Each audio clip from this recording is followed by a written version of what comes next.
मानगोनां डक्टर अजित बर' आरो बिथाङा सासे लिरगिरिबो आं नैबे समाव बिथांजों नैबे मेट्रिक आनजाद होखांनायनि उनाव जे सासे फरायसाया माबायदि बिथिंजों थाङोब्ला मोजां जायो आरो गासै बिथिंखौबो लानानै बा सोलोंथाइ बिथिंखौ लानानै बिथांजों सावरायगोन। गिबियाव नोंथांखौ बड'लेण्ड बुब्लिन जानानै बरायना लाबाय। खुलुमबाय आरो साफ्रोमबो नायगिरि नोंथांमोननिसिम आंनि गोसो गोरबोनिफ्राय खुलुमनाय जासिहरबाय।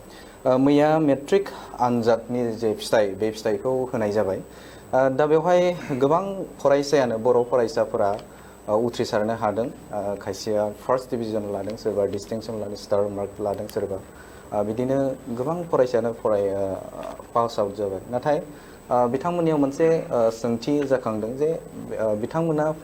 पास जाखांनायनि उनाव माबे लामाजों थाङोब्ला मोजां जागोन। दा बे बिथिङाव नोंथाङा मा बुंगोन? मेट्रिक पास जाखांनानै मा फरायगोन, मा जाहैगोन, बेबायदि गोनो गोथो साननाया साफ्रोमबो फरायसाफोरनि गोसोआव जाखायो आरो बेयो मोनसे जेरावबो जानाय जेंना मोनसे बियो जों जेंनाखौनो बुंगोन। मानो होननानै बुङोबा बै समाव सासे फरायसाया आबुङै बैसोगोरा नङा, मोजां गाज्रिखौ साननो हास्लाबा आरो बिथांखिफोरखौ लानो हाया आरो थिरांथायाव फैनो हाया। बेखायनो कनफिउजन जानाया बेयो नेचारेल, खिन्थु बेनि थाखाय गिनांगौ जेबो गैया। आं बेखौल' बुंगोन, मेट्रिक पास जाखांनानै फरायनायखौ कन्टिनिउ खालामनांगौ, फरायबाय थानांगौ, हाखु दाखु जानांगौ जेबो गैया। बेनिफ्राय मेट्रिक पास जाखांनानै साइन्स फरायब्ला डक्टर जायोब्लाल' मोजां रां खामायनो हागोन, नाम खामायनो हागोन, बे नङा। मेट्रिकखौ पास जाखांनानै आर्ट्सबो फरायनो हायो, कमार्सबो फरायनो हायो, साइन्सबो फरायनो हायो।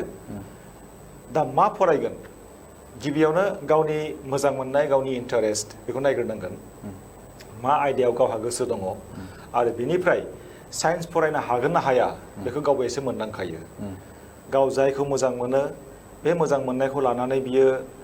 गावनि मेलेमनि गोहो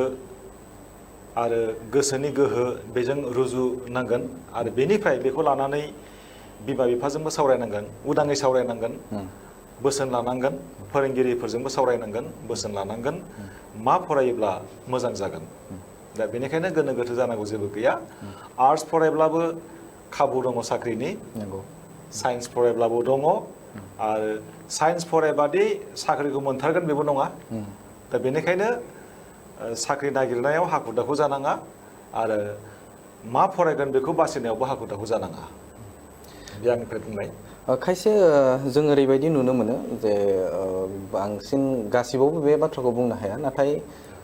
जों खायसे गामिफोराव बा खायसे जायगाफोराव जों मोनसे कनफिउसखौ नुनो मोनो जे फरायसालिमाखौ लानानै बा कलेजखौ लानानै बिसोरनो मोनसे कनफिउस जायो जे आङो उमुक कलेजाव लाथारगोन। दा बायदि बायदि मोनसे जाहैयो आरो जायखौ लानानैनो बिमा बिफाजों मोनसे नांज्लायनाय बा खुद्रिलायनाय, आं फराया, बिदि जानायखौ नुनो। आरो खायसे खायसे ओरैबो जोंनाव नुनो मोनो जेराव खायसे खायसे स्टुडेन्टफोरा, खायसे खायसे फरायसाफोरा बे फरायनायखौ जाय फसन्द जानाय बा फसायनाय नैबे कलेजाव मोनैनि थाखाय गुबुन जायगायाव खामानि मावनायबो जों नुनो मोनदों। दा बे बिथिङाव बे फरायसालिखौ बा कलेजखौ लानानै माबा मोनसे डिफारेन्स थायो नामा? जे बे फरायसालियाव फरायनो मोनाब्लादि माबा मोनसे जागोन फरायसाया, बिदि बायदि थायो नामा माबाफोर? फरायनायाव उथ्रिसार जानाया बियो गोसो बिगियाननि मोनसे बाथ्रा, साइक'लजिकेल मोनसे बाथ्रा। फरायसाया मा फरायनो गोसो जादों, बबेयाव फरायनो गोसो जादों, बेखौ बिमा बिफायाबो नायनांगोन, फोरोंगिरियाबो नायनांगोन। फरायसाया लुबैदोंब्ला बेखौ 100% ग्रेन्ट खालामनांगौ बेबो नङा।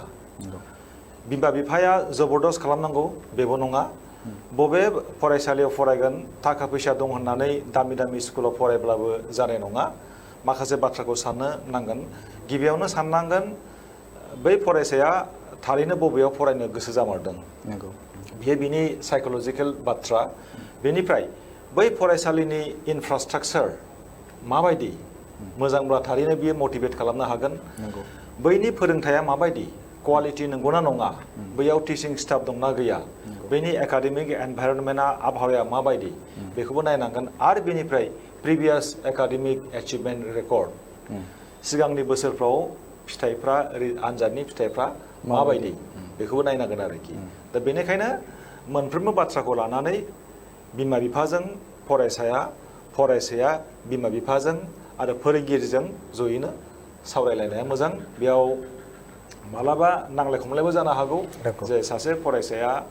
सासे गथ'आ उमुक कलेजाव फरायनो गोसो जादों आरो बिमा बिफाया गुबुन कलेजावसो फरायहोनो गोसो जादों औ दा बेनिखायनो बेखौ माने रावबो जाहाथे एकदम एडामेन्ट जाया आरोखि जे फरायसायाबो बुंनाङा आं बेयावनो फरायथारगोन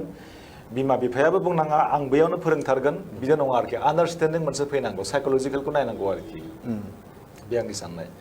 दा बे बिथिङावनो खायसे ओरैबायदि फरायसाफोर दङ जाय न'खराव हाया न'खरनि गार्जेना फरायहोनो हाया दा बै थासारियावबो मा जाहैयो बेवहाय हा फानलायनाय मोसौ फाननाय बिदि बायदि जाथायखौ जों नुनो मोनो खायसे जायगाफोराव दा बिदि थानानै बै फरायसाया फरायथारगोन बे फरायसायाल' फरायथारगोन नयद्ल'बा बे गुबुन गावनि लोगो फरायसाया बे जायगायाव फरायदों खिन्थु गावहा इक'नमिकेलि हाया थेवब्लाबो बै फरायसाया फरायथारनो गोसोथार बेवहाय दा बिदि बिथिङाव गार्जेननि आरो बै स्टुडेन्टनि माबायदि बिफावा मोजां जागोन बायदि बे बेलायाव बिमा बिफाया माखासे बाथ्राखौ साननांगौ जाहैगोन आं दहाय बुंनाय बायदि बिनि जि साइक'लजि बेखौबो सिन्था खालामनानै जे सासे फरायसाया बबेबा मोनसे फरायसालियाव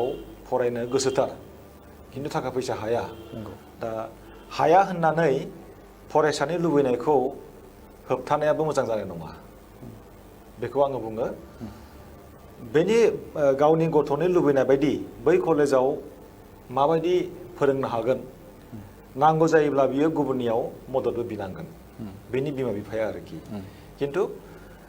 बिनि ओंथिया बे नङा जे थाखा फैसा हाया माने बिनि ओंथिया बे नङा बै गथ'नि फरायनायखौ बेयावनो बन्द' खालामनाय बे नङा बिदिबा गाज्रिसिन जाहैगोन आरो आं मिजिंथियो दानि दिनाव जायगाफ्रावनो मोजां कलेज दंसै आरो बे मोजां कलेजाव फोरोंनो थाखाय लाख थाखानिबो प्रयजन गैया गोनांथि गैया होननानै आं सानो आरोखि नैबे समावनो आं नोंथांनाव सोंनो लुबैदों जे बिटिआर ओनसोलाव गोबां बिदिनो फरायसाफोर दं जाय ड्रप आउट जानाय दा बिदि जे बिबां बिटिआर ओनसोलाव बे बिबाङा बांसिननिफ्राय बांसिन जानो हमदों दा बे बिथिङाव नोंथाङा मा बुंनो नागिरगोन बे बेलायाव आङो गिबियावनो बुंगोन जे ड्रप आउटआ जोंनि मोनसे सिरियास इसु दिल्लीयाव आङो सप्तासे बेरायहैदोंमोन बेयाव आङो माखासे बाथ्राखौ स्टाडि खालामबोदों जे बै ओनसोलाव फरायसाफोरनि ड्रप आउट जानायनि पार्सेन्टेजआ जोबोरै खम गैयाखौनो बुंजागोन बबेबा स्कुलावथ' ड्रप आउट जाया माबा मोनसे जाहोनाव बबेबा सासे फरायसाया माबा मोनसे सानाव फैनो हायाखैब्ला मानो फैनो हायाखै बेखौ लानानै फोरोंगिरिया बिमा बिफानो फन हरगोन मटिभेट खालामगोन फरायसाखौ जाहाथे फरायसाया फरायनायखौ नागारा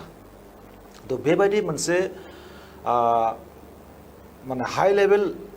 मटिभेसन बियो फोरोंगिरिनाव थानांगोन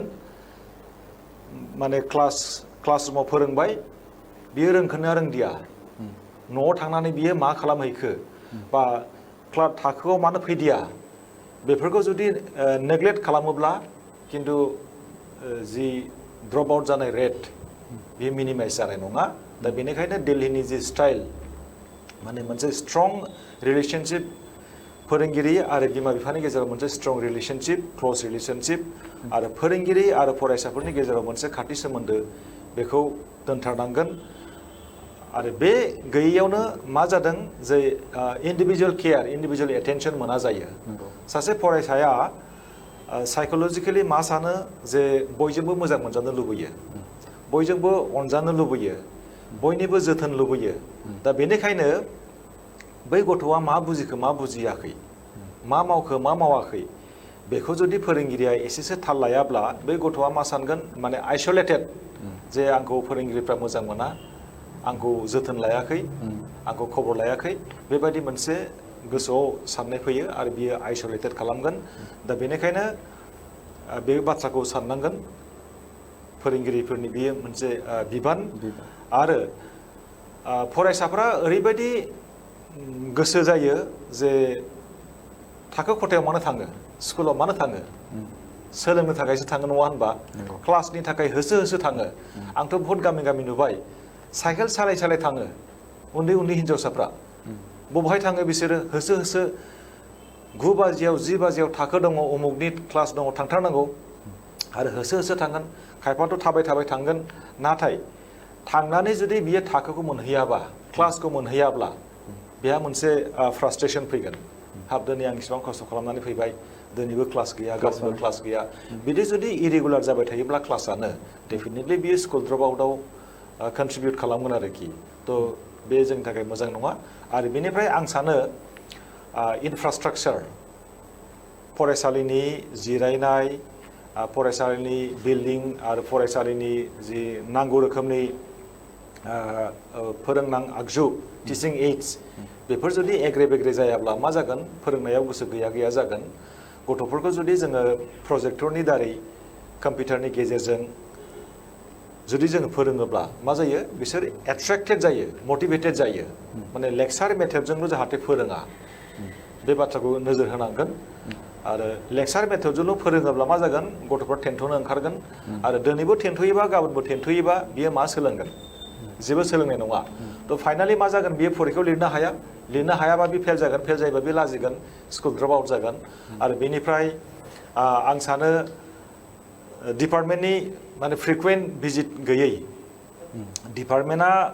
माने फ्रिकुवेन्टलि भिजिट खालामनांगौ इनफेक्ट स्कुलाव मा जादों बे फोरोंगिरिया माबायदि फोरोंदों एडमिनिस्ट्रेसना मा रोखोमनि जानानै दङ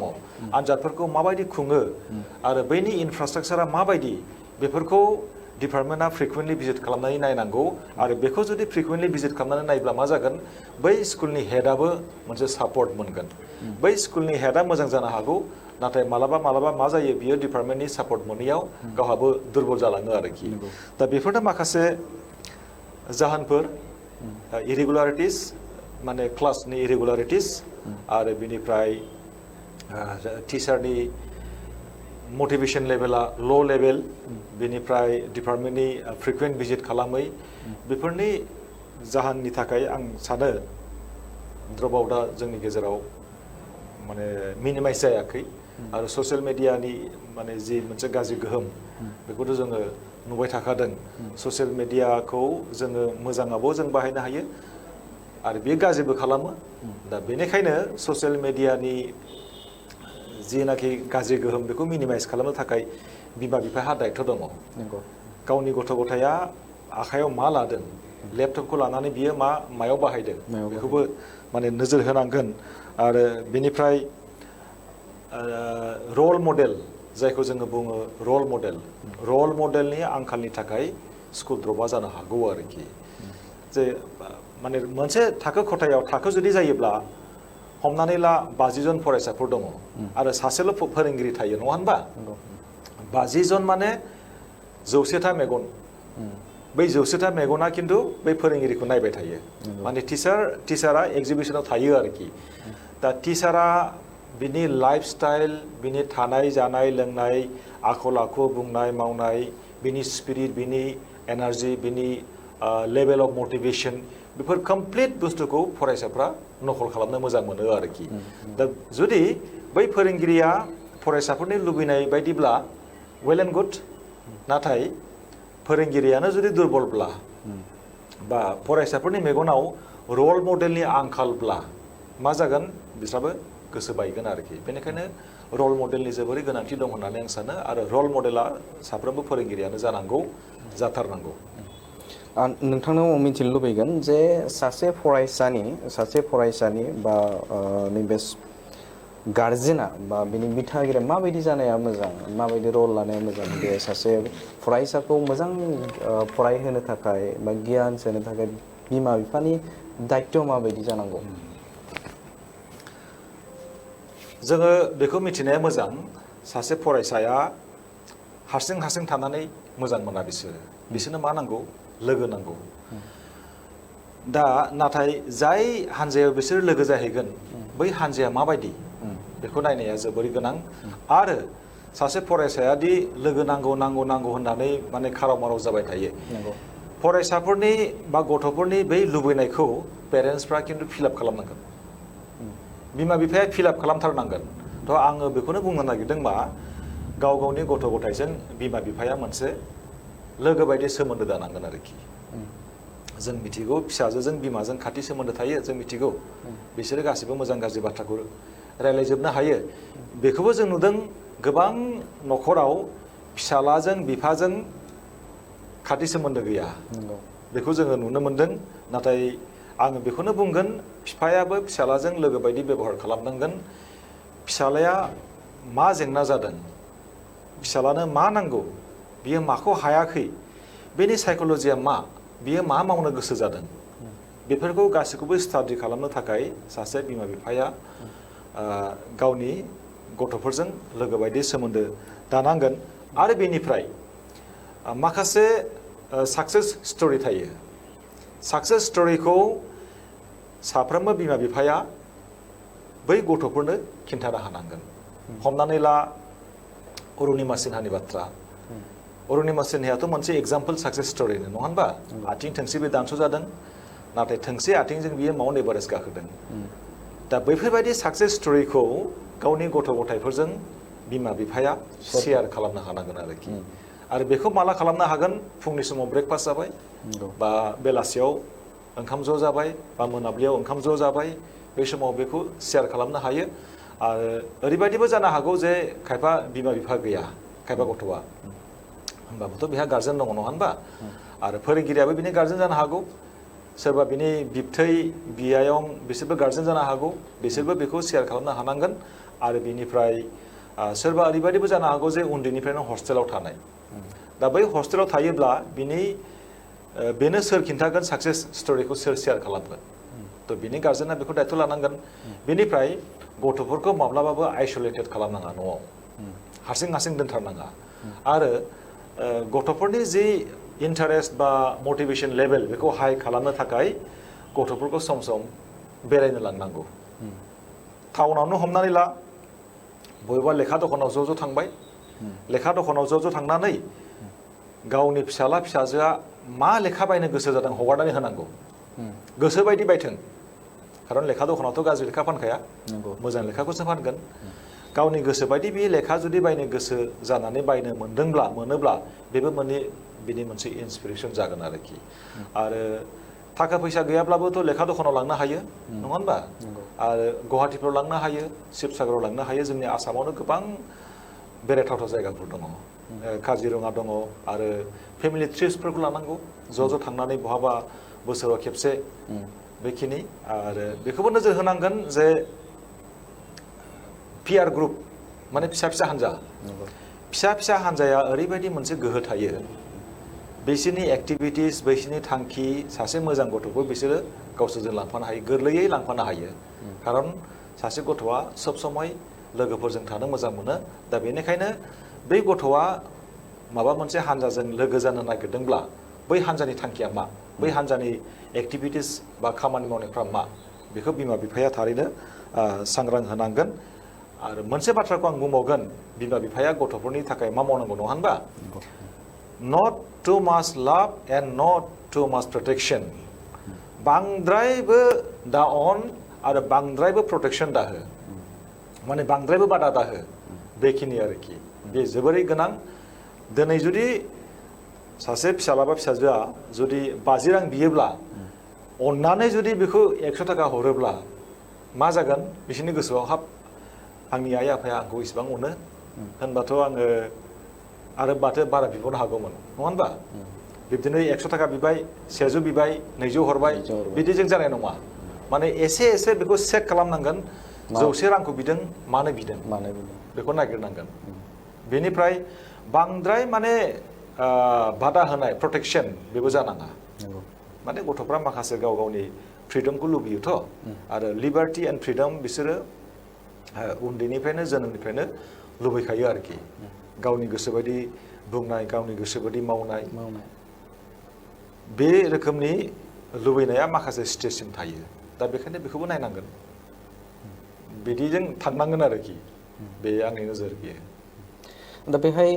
मोनसे बाथ्राखौ आं नोंथांनिफ्राय मोनथिनो लुबैगोन बा नायनो जिमान जोंनि नैबे मेट्रिक केन्डिडेटआनो हम बा पास आउट जानाय आरो नैबे हाई सेकेन्डारिनि फरायसाफोर दं जाय फरायसाफोरा मोनसे डिमान्ड्स थायो जाय डिमान्ड्सखौ जोङो नैबे बाथ्राखौ बुंनो हायो जे आं पास जाब्ला आंनो नैबेखौ नांगौ आङो मेट्रिक पास जाबाय नैबेखौ नांगोन मोनसे बे डिमान्ड्सआव थायो दा बेहाय खायसे खायसेया ओरैबायदिबो जायो जेराव बाइक मोनाखै केटिएम मोनाखै मोनियाव सोरबा सोरबा बे फरायसाया गावखौनो फोजोबनाबो लानाय जोङो नुनो मोन्दों आरो खायसे खायसे ओरैबायदि मबाइल मोनाबा बेबो सुइसाइड जानायखौबो जों खोनानो मोनो दा बे बिथिङाव मा बुंगोन जे बै समाव नैबे बाइक मबाइल बेफोर गोनांथि नामा बेखौ मा बुंगोन बेनि सायाव बेखौ आङो बुंनाय बादिनो गथ'फोरनि जि साइक'लजि बेखौ स्टाडि खालामनांगोन बांद्राय अननाय बांद्राय बादा होनाय बे जानो मोना खुनु कन्डिशनेल बिदि थानो मोना आरो कन्डिशन थायोब्लाबो ओरैबायदिसो कन्डिशन जानांगोन जे क्रिएटिभ कन्डिशन जानांगोन आं मेट्रिक पास जायोबा आंनो मबाइल होनांगोन बे गथ'आ बिनोबो हागौ नङा होनबा बियो मटर साइकेलबो बे बिगोन मानो होननानै बुङोब्ला बियो बैसो जायाखै मोजां गाज्रि बियो सानस्लाबनो हाया दा बेखौ सोर बुजिगोन बिनि बिमा बिफाया बुजिगोन फोरोंगिरिया बुजिगोन बियो मोजां रावजों बियो साइक'लजिकेलि बेखौ बुजायनो हानांगोन जे मटर साइकेलखौ मानो होआ बा मटर साइकेलखौ माने आं होआ बेखौ आं बुजायनो हानांगोन बे गथ'नि जि कुइसन बे कुइसनखौ आं मेनेज खालामनो हानांगोन आरोखि आरो बिनि गोबां एग्जाम्पल दङ जे बे बैसोआव माने 15 बा 16 जिस्नि बैसोआव मटर साइकेल सालायनो मोना गारि सालायनो मोना बैसोनि खोथा दङ आरो बे बैसोआव मटर साइकेल सालायोब्ला मा जागोन फरायनायाव गोसो जिरायनाय नङा गोसो जिरायाब्ला नोंहानो बरबाद जागोन नोंहानो माने नस्थ' जागोन फरायनायफ्रा खहा जागोन बेफोर बाथ्राखौ बुजायनो हानांगोन बेनि अनगायै जुदि मोनसे कन्डिशन होयोब्ला जे बेखौ फासायोबा नोंखौ आङो दिल्लीनि मिउजियामाव लांगोन केलकातानि मिउजियामाव लांगोन बा काजिरङायाव लांगोन बे मोनसे क्रिएटिभ आइडियाफोरखौ शेयार खालामनांगौ आरोखि गथ'फोरजों आरो नैबे सुइसाइड जानायनि बेलायाव बेनोसै जुदि बांद्राय अनोब्ला उनाव कन्ट्रल खालामनो प्रब्लेम जायो माने बांद्राय अननाया बेखायनो थिग नङा आरो जे रल मडेलनि एग्जाम्पल बा साक्सेस स्ट'रिनि जे एग्जाम्पल बेखौ कन्टिनिउवासलि होबाय थानो हानांगोन आरो कन्टिनिउवासलि होबाय थानो हायियावनो मा जायो जे दिनै माबा मोनसे साक्सेस स्ट'रिखौ शेयार खालामबाय दानसेनि उनाव दाननैनि उनाव बेखौ बावगारनोबो हागौ बेनिखायनो बे बुस्थुआ कन्टिनिउवासलि जानांगौ अब्ला मा जागोन बै सासे गथ'नि जे मटिभेसन लेभेल बियो कन्टिनिउवासलि बेलेन्सआव थाबाय थागोन आरोखि नैबे समाव आं नोंथांनिफ्राय मोनथिनो लुबैगोन जे आथिखालाव जे बर' बिजोंखौनो बुं बर'नि जिखिनि फरायसाफोर उथ्रिसारनाय बे हारखौ नायोब्ला हिन्जावसाफोरनि उथ्रिसारनायनि जे अनजिमा बे बांसिन नाथाय हौवासाफोरनि जे उथ्रिसारनाय अनजिमा बे एसे खम जानायखौ नुनो मोनदों दा बे बिथिङाव मानि थाखाय जादों होननानै नोंथाङा सानो बे बेलायाव आं बेखौनो बुंगोन जे हौवासाफोरनि जि सहायनाय गुन बियो खमसिन हिन्जावसाफोरनिख्रुइ हिन्जावसाफोरनि सहायनाय गुना बांसिन आरो हिन्जावसाफ्रा माने मोजां गाज्रिखौ बांसिन साननो हायो बिसोर बांसिन सहायनो हायो बिसोरो माने बांसिन अननोबो रोंगौ मानिनोबो रोंगौ आरो फोथायनोबो हायो बिसोरो बिमा बिफानि सायाव बिस्रा फोथायनाय बांसिन दङ आरो थाबनो बिसोरखौ बाहेरानि जि मोनसे बेड एलिमेन्ट्स गाज्रि गोहो बिसोरखौ गोहोम खोख्लैनो हाया बे साइक'लजिकेलखा आरोखि खिन्थु हौवासाफ्रा ओरैबायदि माने कम्पेरेटिभलि आरोखि हिन्जावसाफोरजों रुजुनायाव हौवासाफोरनि जे आखल आखु बियो एग्रेसिभबो जानो हागौ आरोखि दा बेनिखायनो हौवासाफ्रा मा लुबैदों बेखौ मोनथारनांगोन बिसोरनि डिमान्ड बियो बिसोरो मा बुंदों बे जाथारनांगोन नङाब्लाबो बे रोखोमनि मोनसे बिसोरो एग्रेसिभ साननायखौ लायो बिसोरनि गोसोआव बे थायो दा बेनिखायनो बेखौ जोङो सिन्था खालामनांगोन जे हिन्जावसाफोरबायदि हौवासाफोरखौ जों बोरै आवगायलांहोनो माखासे खारनफोर दङ जाय बाथ्राखौ नोंथाङा सोंबाय जे नैबे जे 5% हौवासाफोरनि बेलायाव मानो खमायो मानो माने खम मालाबा मालाबा बाराबो जानो हागौ खिन्थु कम्पेरेटिभलि माने खमसिन आरोखि दा बे बेलायाव आं बेखौनो बुंगोन जे ओरैबायदिबो न'खर जानो हागौ जेरावनाखि माने एबसेन्स अफ पेरेन्टस बिमा बिफा दंब्लाबो एबसेन्ट आरोखि बिफायाबो बाहेरायाव थायो बिमायाबो बाहेरायाव थायो ओमफ्राय 100% बै गथ'आ उदां मा मावो मा जायो मा बुङो मा मावो जेबो गैला हेंथा होनाय सोंनाय गाइडेन्स होनाय रावबो गैला बेयाव मा जानो हागौ बिसोरनि फरायनाया एफेक्टेड जानो हागौ आरो बेयावनो ड्राग एडिक्टेडबो जानो हागौ आरो खारन बिसोरनि साननाया बिराद माने सानावबो जिहेतु बिसोर सिमां नुयो हिनजावसानिख्रुइ हौवासाया बांसिन सानावबो सिमां नुयो जाय खामानिखौ माने मावनो हाया बेखौबो बिसोर सानफ्लाङो दा बेनिखायनो बै समाव रावबो जुदि लामा दिन्थिग्रा गैयाब्ला गाइडेन्स होग्रा गैयाब्ला थुलुंगा होग्रा गैयाब्ला मा जागोन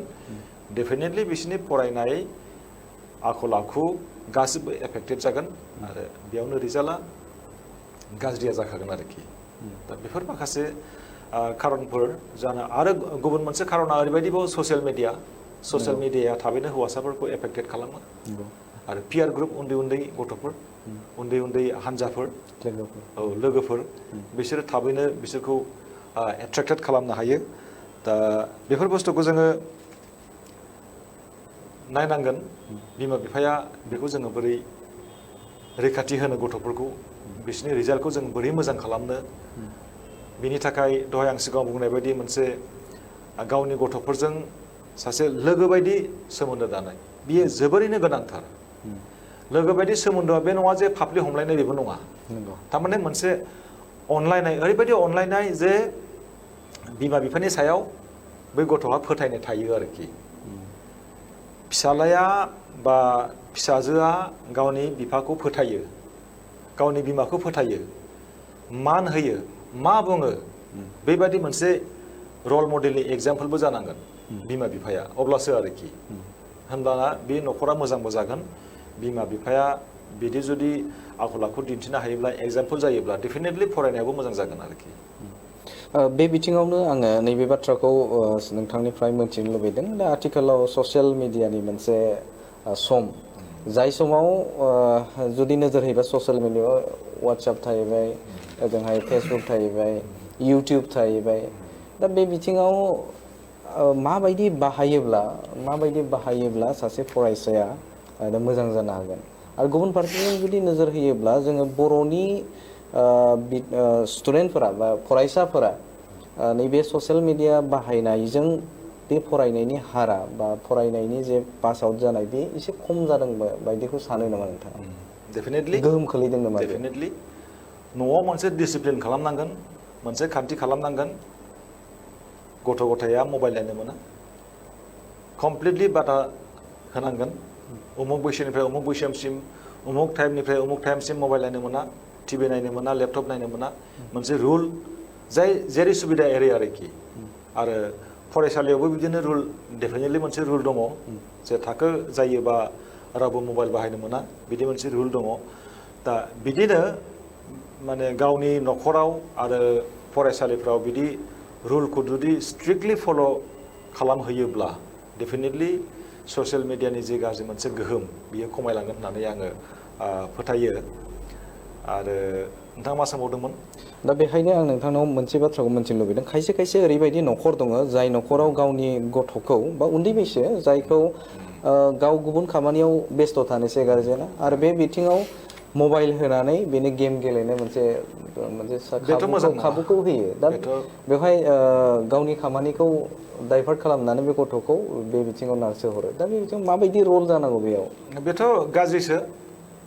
बे गथ'नि मेगना आं लिरनानै होगोन बे गथ'नि मेगना एफेक्टेड जागोन उन्दै बैसोआवनो जुदि मबाइलखौ नायहोबाय थायोब्ला खारन जोंनि गेजेराव एग्जाम्पल दङ उन्दै बैसोनिफ्राय जुदि मबाइलखौ नायबाय थायोब्ला बिनि मेगना डेफिनेटलि गाज्रिबो जागोन आरो मा जागोन बेखौ फरायनायाव गोसो जिरायहोनो हानाय नङा दा बेनिखायनो बेनि जायगायाव गोदो मबाइल दंमोन नामा गोदोथ' मबाइल गैयामोन गोदो बोरै फोरोंबोदों थ' गोदोनि बाथ्राखौबो सिन्था खालामनांगोन नङा होनबा मबाइल होनानैल'दि बेखौ नङा नैबे बिथिङाव आं बुंदों जे गावनि खामानिनि थाखाय खायसे न'खराव हारसिं जायो बिमाया हारसिं जायोब्ला गुबुन खामानि मावनायनि थाखाय दा फिसाजोनो बा फिसालानो मबाइलखौ होना होयो होनानै गाव खामानियाव मावहैयो दामाने बै बिथिंखौसो आं नोंथांनाव सोंनो बेखौनो आं बुंदों माबायदि जागोन बेखौनो बुंदों आङो जे मबाइलनि जायगायाव बेलेग एक्टिभिटिस खालामहो गिटार मोनसे बायनानै होफै नङा होनबा जुदि न'फ्राव मोनसे स्पेस दङबा भलिबल रेकेटफोरनि बा गेलेनायनि केरेम बर्डनि बेफोरनि मोनसे प्रभिजन होफै आरो एक्टिभिटिसाव बिजि खालाम गथ'फोरखौ खिन्थु मबाइल होनानै कमप्लिटलि हगारोब्ला मा जागोन दसेनो समावनो जिहेतु गाज्रि मेसेज फैनो हागौ आरो बे ब्रेनखौ बे एफेक्ट खालामगोन बिनि माइन्डखौ बिनि आखल आखुखौ एफेक्ट डेफिनेटलि खालामगोन आरोखि दा बेनिखायनो आं बुंगोन जे गथ'फोरखौ बिजि लाखिनो थाखाय मुखुब खालामनो थाखाय मबाइलखौ जाहाथे दाहो बिनि जायगायाव बेलेग मोनसे राहाफोर ला नङा होनबा बे जोबोरै मोजां आरो बिब्दिनो न'आव जुदि स्पेस बुरजा दङब्लाथ' बेयाव गार्डेनिंबो मोनसे खालामनो हायो मोनसे हेबिट खालामनांगोन खिन्थु आरो डिसिप्लिन मोनसे खालामनांगोन न'खराव रुल मोनसे खालामनांगोन जे गथ' गथाया उमुक टाइमाव सिखारनांगोन उमुक टाइमाव दै होनांगोन फुलाव बिबाराव दै होनांगोन मोनसे टाइम टेबोल खालामनानै होनांगोन गिटार दामनांगोन उमुक समाव नैबेखौ खामानिखौ मावनांगोन गेलेनांगोन बे रोखोमनि मोनसे एक्टिभिटिसखौ डिस्ट्रिबिउसन खालामनानै होयोब्ला डेफिनेटलि बै मबाइलनिफ्राय एडिक्टेड जानाय बेनिफ्राय रैखाथिखौ होनो हागोन होननानै आं सानो आरोखि नैबे बिथिङावनो आङो मोनसे बाथ्राखौ सोंनो लुबैदों जे गोबां फरायसालिफोराव जुदि नायोब्ला नैबे सरकारि फरायसालिफोराव फोरोंगिरिनि अनजिमाया एसे खम जानायखौ नुनो मोनदों दा बेखाय माबायदि बिथिंजों नैबे सासे जे फरायसाया दहाय नोंथाङा बुंदोंमोन जे फोरोंगिरि गैयिनि थाखाय बा फोरोंगिरि फरायनाया मोजां जायैनि थाखाय फोरोंनाया मोजां जायैनि थाखाय खायसे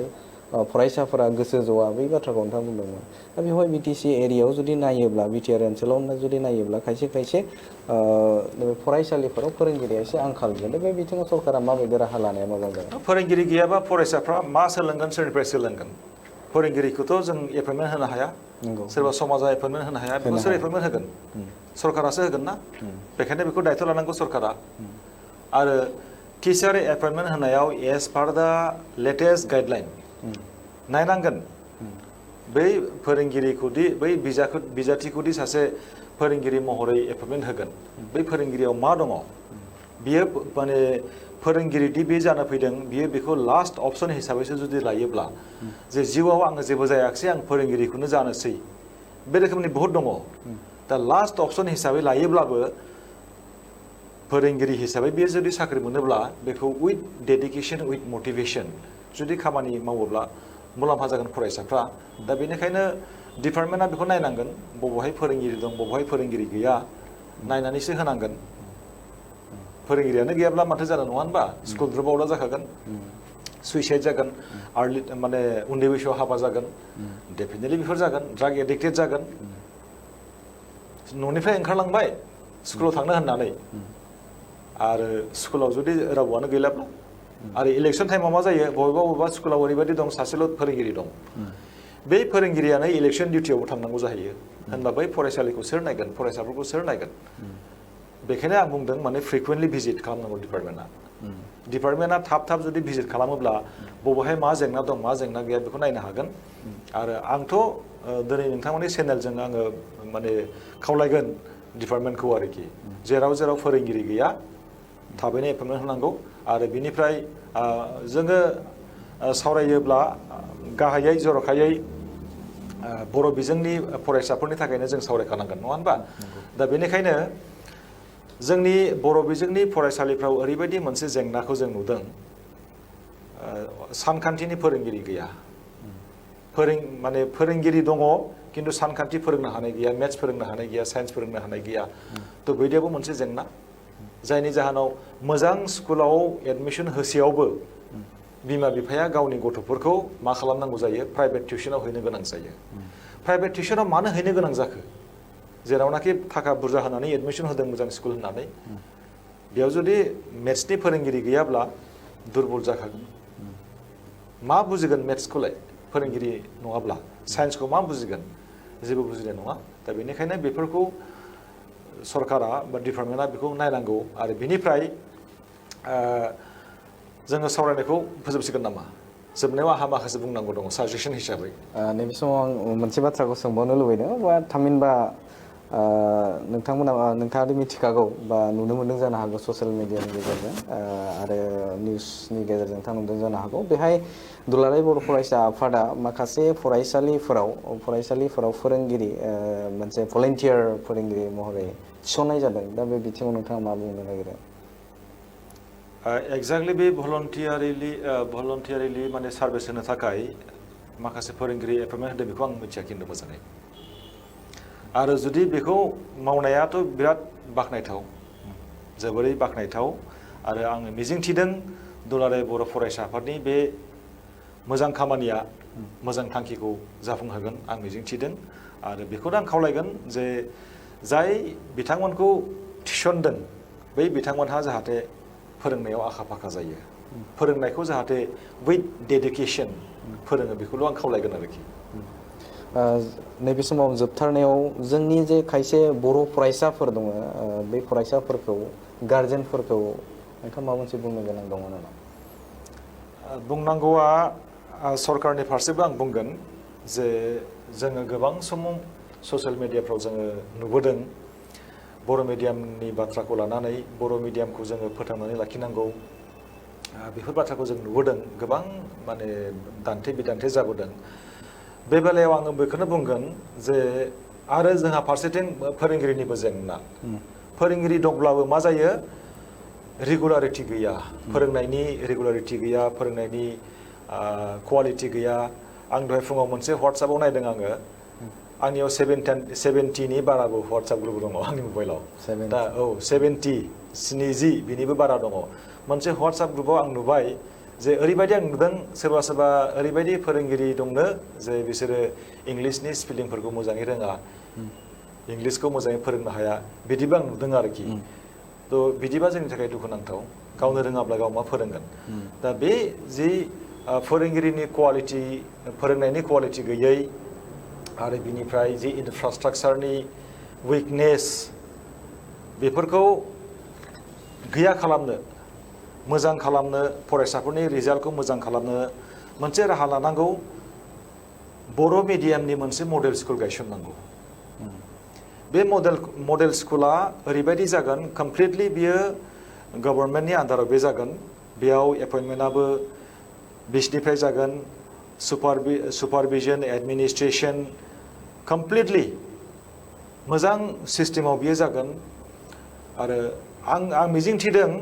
जुदि मडेल स्कुलखौ जुदि गायसननो हायोब्ला बर' मिडियामाबो बेयाव थांनानै थागोन आरो लोगोसे फोरोंगिरिखौथ' बेयाव जाहाथा मानसिखौ एपइन्टमेन्ट होनाय नङा आरो सिस्टेमाबो जाहाथा बेयाव जानाय नङा जेरावनाखि मोजां सिस्टेम जेरावनाखि मोजां फोरोंनाय जेरावनाखि 100% एटेन्डेन्स फोरोंगिरिनिबो अफिस स्टाफनिबो फरायसाफोरनिबो बेबायदि मोनसे स्कुल गायसननांगौ होननानै आङो माने लुबैयो आरोखि बेनिफ्राय दिल्लीयाव आं जेब्ला थांदोंमोन आं बुजिनानै मोनबाय मिथिनानै मोनबाय 2016 मायथाइनि उनाव दिल्लीनि माखासे सोरखारि फरायसालिफ्रा बिराद सोलायबाय बिराद मोनसे मोजां जाबाय 2016 मायथाइनि सिगां नाथाय दिल्लीनि सोरखारि फरायसालिफोर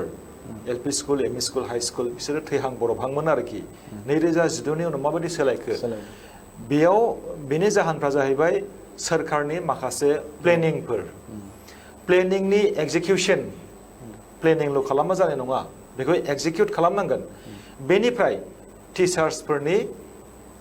motivation level high motivation level बेखौ नांगोन आरो आं बुंगोन दिल्लीनि जि सोरखारि फरायसालिफोर बेयावदि मोनसे मोजां क्वालिटि चेन्ज फैदों बेनि मोनसे खारनखौ आं बेखौनो बुंबावगोन mentor teacher concept of mentor teacher बे मेन्टर टिचार होननाय लोगो लोगो ओरैबायदि जोङो गोसोखौ बोलो मोनो मेन्टर टिचारा ओरैबायदि टिचार जायनाखि खोथा बुंनायाव जेना आइडिया होनायाव जेना प्लेनिं खालामनायाव जेना 24/7 बिसोरनि खामानि मावनाया मेन्टर टिचार दा बे मेन्टर टिचारनि दारै मोनसे स्कुलनि